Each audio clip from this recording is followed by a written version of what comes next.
ମୁଁ ଆପଣମାନଙ୍କୁ ଆଜି ଗୋଟେ ବହୁତ ଭଲ କଥା କହିବା ପାଇଁ ଚାହୁଁଛି। ଏ କଥା ମେ ବି ବହୁତ ଲୋକ ଜାଣିଥିବେ, ବହୁତ ଲୋକ ଜାଣି ବି ନଥିବେ। ଯେତେବେଳେ ଗୋଟେ ମାଆ ତା ଛୁଆକୁ ତା ଗର୍ଭରେ ଧାରଣ କରିଥାଏ, ସେତେବେଳେ ଗୋଟେ ମାଆ ପାଇଁ ଗୋଟେ ଗୋଲ୍ଡେନ୍ ପିରିୟଡ଼ ଚାଲିଥାଏ। ମାନେ ସେ ଛୁଆକୁ ପାଳିବା, ତାକୁ ଫିଲ୍ କରିବା, ସେଇଟା ଗୋଟେ ମାଆ ପାଇଁ ଗୋଟେ ଗୋଲ୍ଡେନ୍ ପିରିୟଡ଼।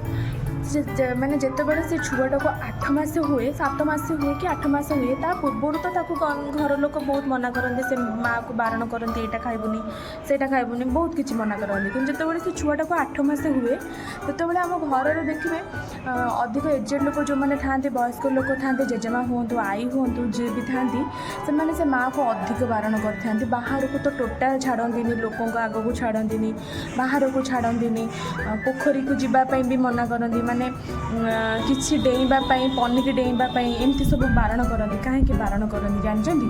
କାହିଁକି ନା ଯେତେବେଳେ ଶାସ୍ତ୍ର ଅନୁସାରେ ଯେତେବେଳେ ଆମ ଗୋଟେ ମାଆ ପେଟରେ ଗୋଟେ ଛୁଆଟେକୁ 8 ମାସ ହେଉଛି, ସେତେବେଳେ ଭଗବାନ ସେ ଛୁଆର ସୁଖ ଦୁଃଖ ଗଣନା କରନ୍ତି।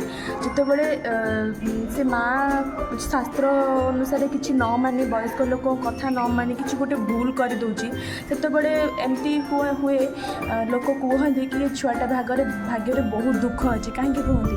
କାହିଁକିନା ତା ସୁଖ ଭାଗ ଗଣନା ସରିଯାଇଛି, ଦୁଃଖ ଭାଗ ବେଳେ ସେ ମାଆ କିଛି ଭୁଲ କରିଦେଇଛି, ତ ସେ ଛୁଆ ଭାଗ୍ୟରେ ମେ ବି କିଛି ଥାଇପାରେ, ସେଥିପାଇଁ ମନା କରନ୍ତି। ଧନ୍ୟବାଦ। ହରେ କୃଷ୍ଣ।